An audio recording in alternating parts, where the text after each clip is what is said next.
Isn't it interesting that before the release of the new trailer for the DLC of Pokémon Scarlet and Pokémon Violet, the teal masks seemed to be at a bit of a disadvantage against the Indigo disc, and while the terrarium kinda made things a bit crazy for part 2, I think the Hisuian references and overall vibe of Kitakami kinda light up the switch under part 1 as well. Today we're going exactly there, not to talk about Hisui yet, but to take a closer look at the 3 specific Pokémon. So hey, I'm Not So Ace Trainer, and what about the Loyal 3? Let's get into it.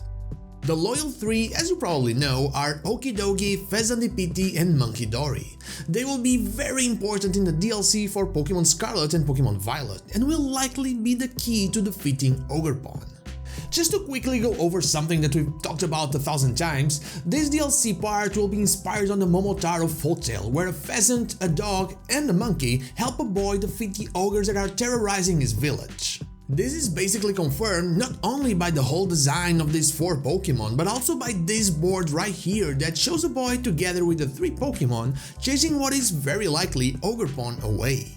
Also, the representation of Onigashima or Demon Island in media has often showed it as having a horned skull-shaped mountain, something we can also see looming over Mosui.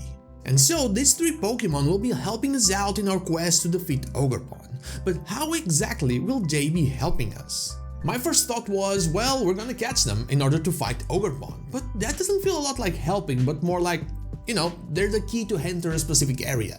So I was thinking, how do Pokémon help you? Well, there are 2 ways that I can see that happening. The first one is through battle, of course. We've seen it more than once lately, a situation where you are forced to use specific Pokémon, or those specific Pokémon have a role to play in a scripted battle. And while they can be a bit hit or miss, for example, I wasn't the biggest fan of what happened in the Eternamax Eternatus battle, though I felt it was done better in the AI Professor battle in Area Zero. I still would rather that not to be the case. Raising your own Pokémon and then testing them in battle against powerful foes is basically what Pokémon is all about. And so, with battle not looking like the most fun scenario of them all, I went with scenario number 2, and that to me does sound a little fun. The right Pokémon. Pokémon Scarlet and Pokémon Violet continue the trend of making HMs a bit obsolete by offering us more practical substitutes. While this was a bit hinted in X and Y through some Pokémon we could ride like Mamoswine and Rhyhorn, for example, and in Aurus through the soaring mechanic, which was fantastic, it all really began with the right Pokémon of Alola, where we could call on a Pokéride in order for us to fly to a different place or get over obstacles.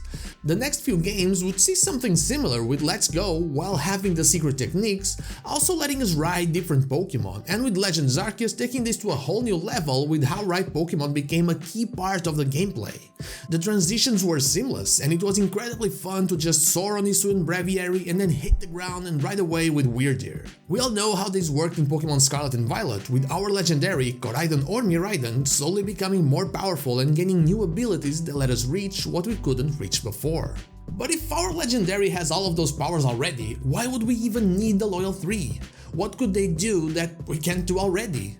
And that's when another game, a different game that I've played in the past, got into my mind that kind of fits this situation. I've talked about it before, and I don't think I'm the only one who sees it, but I can't help but get a Legend of Zelda Majora's Mask vibe from this thing. That mask is in no way, shape or form related to the story of Momotaro, at least I couldn't find any mention of it. And so, especially considering it has the Terra Crystals on it, it has to have some strange powers that, considering how I feel about Terra energy in general, might be able to change how things are, making them closer to how Ogerpon wants them to be. In the beginning of Majora's Mask, Skull Kid transforms Link into a Deku Scrub and basically strips him of all of his abilities. In fact, it also kidnaps your horse, Epona. I don't think we'll see our legendary Pokémon being kidnapped. We see a single scene of us riding our Koraidon in part 1. But I believe that its abilities might be taken down due to some power that Ogerpon has.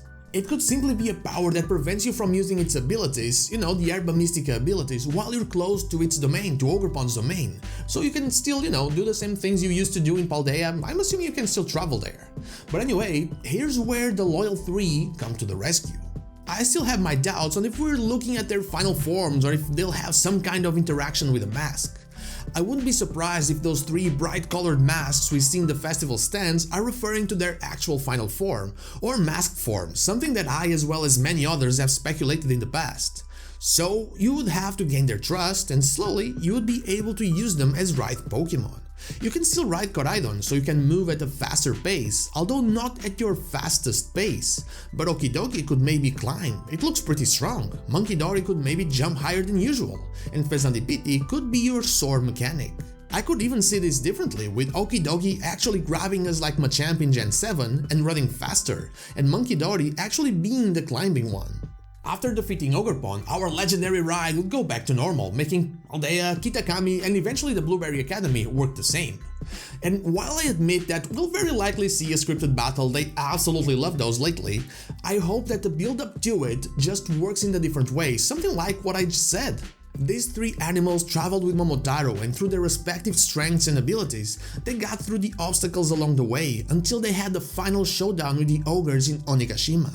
Just finding and catching Okidogi, Fezandipiti, and Munkidori simply won't do, especially when we've had multiple right Pokemon in the past and Scarlet and Violet gave us only our Koraidon or Miraidon. And you know what I always said, if it has been done, it can very well be done again. And that is all I have for you today. I believe and hope that the Loyal 3 will be right Pokemon, even if just for a while. But what about you? Do you like scripted battles? Let me know in the comments down below. And now, like the video if you like it, dislike if you don't, and don't forget to subscribe to the channel for more Pokemon content, and also ring the bell so you know when the next video is out. You can follow me on social media and Twitch. I stream there Wednesday to Sunday, not Saturday, or join our Discord. All the links are in the description. Thank you so much for watching, and I'll see you all on the next one.